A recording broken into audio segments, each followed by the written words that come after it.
If you guys are wondering how we're able to travel the world and film in hard-to-reach places, it's with the help of sponsors like today's sponsor, Guns of Glory. And we hope you all support us by supporting Guns of Glory. It's a fun, musketeer-style game where you can build your own castle, battle with others, explore, and take control of a whole empire. Guns of Glory is one of the top 10 games in the US App Store, and you can download it now for free on iOS or Android. It's a multiplayer game, so you can play with your friends, along with the millions of people who are playing right now. You guys all know Alexa Bliss from the WWE, right? Yes? She's playing the game too. Check out the download link for Guns of Glory in the description box down below. Now, on to the show. Look at this, Coca-Cola in Iran.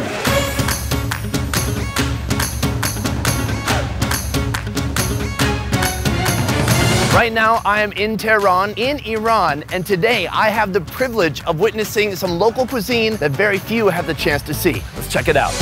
Day 3. The first few minutes you're here, locals will quickly let you know it's not Iran, it's Iran, a very important distinction.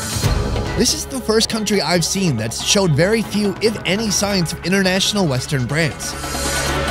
No McDonald's, KFC, or Pizza Hut. Whoa, so here it is, coming from the head. Not even a 7-Eleven. You can see people are heading up. This is the original restaurant. Several floors going up. Uh-oh, traffic jam.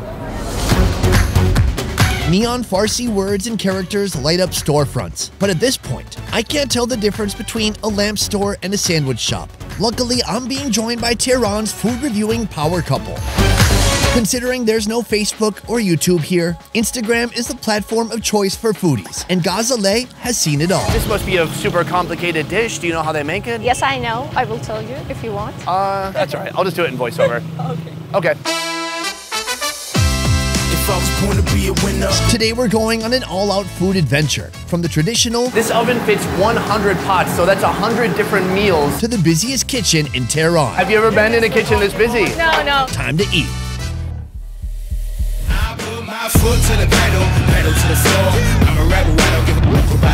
Well, Ghazaleh, where are we? This is AZARI tea house. It's one of the most oldest building in Tehran. It has been a tea house for almost 70 years. 70 years? Yes. AZARI traditional tea house, the kind of place where friends and family gather for a smoke, some tea, or this. And you won't find anything like it outside of Iran. The first time you came here, what did you like so much about the experience? The Dizi. Dizi is the best food in Iran. Really? Yes. If I don't like this, then I'm just not gonna like Persian You're gonna food. love it. But I'm gonna love it, so no problem. Yes.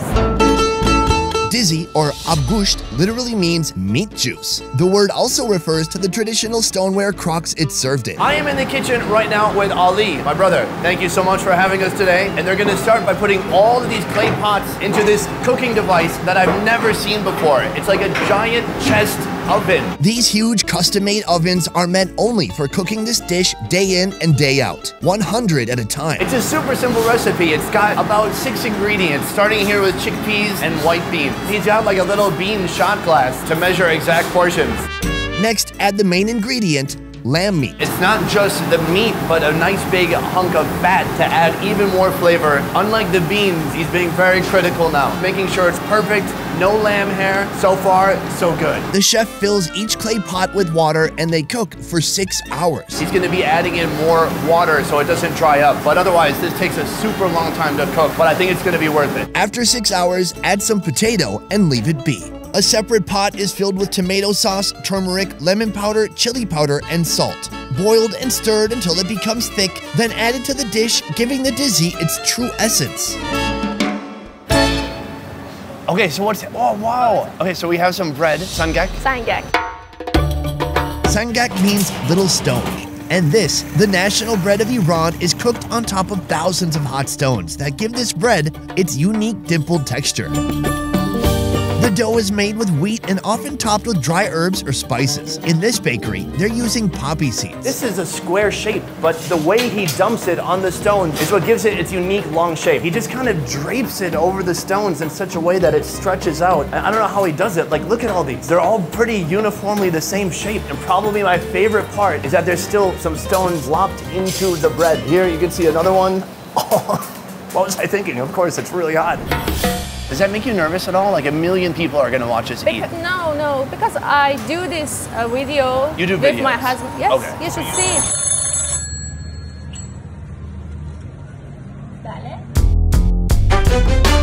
Ghazaleh and her husband are accountants, but they also share the same passion for food.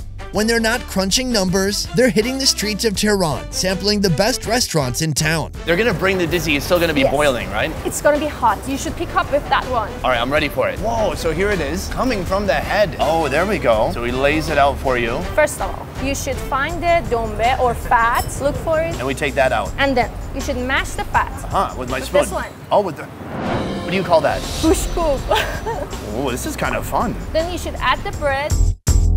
Done. Add the meat broth. So use the bread. spoon to kind of strain it out. We don't want the solid one in it. If I came here alone, there's no way I would figure this out. Okay, here we go. Oh, I cannot believe I didn't mess that up. The bread soak up the broth and all of its flavor, and it melts in your mouth. Oh my gosh, this is like one of the most fun meals I've had in Iran for sure. Very interactive. But do we eat it at some point? Yes, you should eat it right now. Oh, that's good. I love it. Are you gonna have some too? Why is your husband just sitting there like, for me, it's just like a nice, warm, savory soup with big crackers in it and a little bit of kind of mutton lamb flavor. It's very nice. What else do we do? You should mash the other one. There's more mashing involved. I like it. I like you make him do all the work and you eat all the food. It's an interesting dynamic to your relationship. They've been boiling so long, for 6 hours, that it gets so soft. It's just like a paste now. I mean, look at that. Eat that with bread? Yes. Oh, so just like it was some jam or something, except it's got pieces of lamb. Cheers. You like it? Oh, yummy. The flavor itself, very starchy from the potato, but there's some nice lamb flavor in there. Gives it a little meaty kick. What's this one? Is that salt? I am the best at this, nah, you ain't gonna mess with this. Ever heard of what the veteran is? I work harder than most to be what the real is. Never stop training, cause I'm the best at it.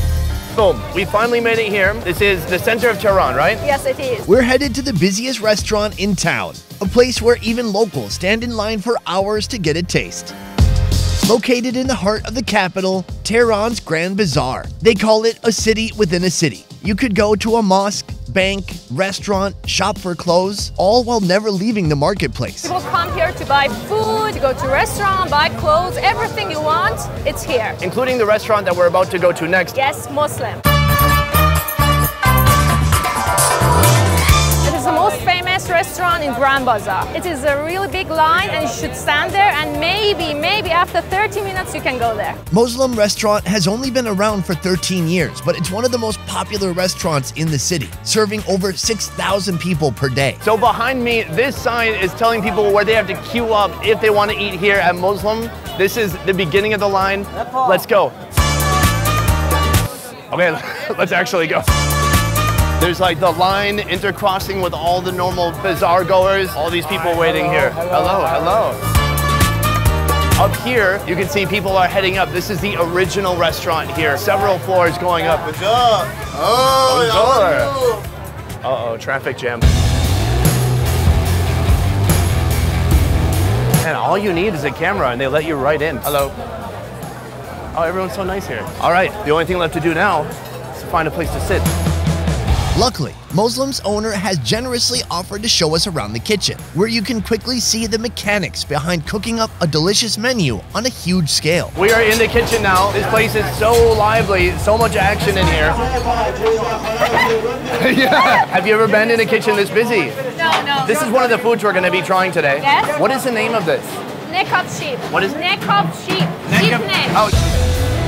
Do you know how they cook it? They caramelize the onions first and then add spices and water to it and then the meat. Let it cook for about 3 hours, I think, and it's done. So by the time we try it, it should just be falling off the bone, right? Yes. There's so much action in here. There's a huge kebab station. They're cooking rice. They're making that yellow rice. What do you call that? Tahchin. Yeah, let's check that one out.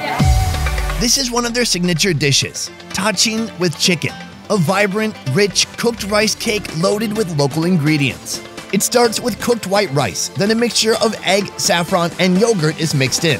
Wow, that is a brilliant color. And then now he's putting on just an incredible portion of vegetable oil, mixing it all up, blending it. I guess the goal is to get it into one consistency, yes. One even shade of yellow all the way through. In no time, it's changing color, it's changing texture, it's become like thick, it is very heavy. The rice bakes in the oven until the bottom layer becomes brown and crunchy. That crunchy bit, that's the most prized food in all of Iran. yummy. It's so rich. Don't you love it? I absolutely love it. I adore it. And this is what they serve? Is that how big of This it? is gonna serve with chicken, maybe breast or drumsticks. That is a lot. I think from here, we're gonna go to the dining room and actually try out the full meal. Okay, let's go. People love rice here so much that they give you white rice, they give you this tahchin, and then on top of that, they're like, why don't we top that with some more rice? Okay, what do we do? This is dried barberries, the breast of chicken here, fried eggplant. That's eggplant right down here. You should try a spoon with all of it. Of the eggplant? Yeah. A spoon of eggplant. A spoon with chicken and eggplant. Try it out. Oh wait, a little bit of everything. Okay, there we go. My spoon is only so big. How do you, oh, you're really skilled. Look at that bite. Wow, everything's so rich. I need some Coke to wash it down with. Look at this, Coca-Cola in Iran. I'm gonna try just some of this chicken. Oh yes, very nice. Oh, that's so good, so juicy. Is this a normal serving size? Yes, it is. You would get this massive amount of food. For one person. This is enough for a whole day. No, I can eat a half of that, I think. And then the other half for breakfast. Yeah. Boom, a sheep neck. I just want to get a little, oh, yeah, hi. It's so tender. That looks incredible. The sheep necks are slow cooked for 3 hours with onions, salt, turmeric, and saffron. The words sheep neck didn't make my mouth water at first, but the results speak for themselves. I should just take that and put it on my rice. What kind of rice is this? Broad beans, pears. There's a lot of dill smell coming through, but they put a little bit more rice on top of the rice because we love rice. So I'm gonna grab some of this neck and then that's it, just some rice and neck. Wow. Let it melt in your mouth. You gotta just scrape around until you find some big chunks of meat. And then you could like drag it through this oil. Can I have that one? You want this? Yes, I want that. that Okay. I got such a good bite that even you want it. I'm gonna just get another bite. Straight up sheep dipped in fat. Yeah, who wouldn't love that? Today is easily some of the best food I've had in Iran. You know, I've noticed so far in Iran, the flavors are a bit mild. It's more about freshness and the real taste of the ingredients instead of a lot of over spicing. But something like the herb rice is so fresh. And then when you mix that with the fatty sheep neck, that's kind of heavy. It's a great combination. As our Iran food tour continues, we're getting out of Tehran and into the desert, hunting down the traditional and the most unique food you'll find anywhere. What you doing? Yeah. How are you so good at getting up in the tree? I didn't see any ladder yet. Do you want to go climb it up? I'll give you moral support. From researching and shooting to editing and mastering, our 10-person best ever food review show team works hard to roll out the highest quality travel food entertainment twice a week. If you like what we do here, please consider supporting our Patreon. Patreon allows fans of the show to contribute a monthly sum and receive a load of extras like early video releases, private Q&As, and beyond. To learn more about our Patreon, check out the link in the description box down below. And if you can't give or don't even feel like it, that's okay too. We're just happy you're here. Well, thank you so much for watching. I will see you next time. Peace. If I was born to be a winner, then I'ma grow up to be a go-getter. Blood, sweat, and tears written in the plaques of kings, 1 in a million, the billions that have to sing. Come on. If I was born to be a winner, then I'ma grow up to be a go-getter. Blood, sweat, and tears written in the plaques. And be sure to check out our second channel, More Best Ever Food Review Show, for raw clips and deleted scenes that didn't make it into the show. Blood, sweat, and tears written in the plaques of kings, 1 in a million, the billions that have to sing. If I was born to be a winner, then I'ma grow up to be a go-getter. Blood, sweat, and tears written in the plaques of kings, 1 in a million, the billions that have to sing.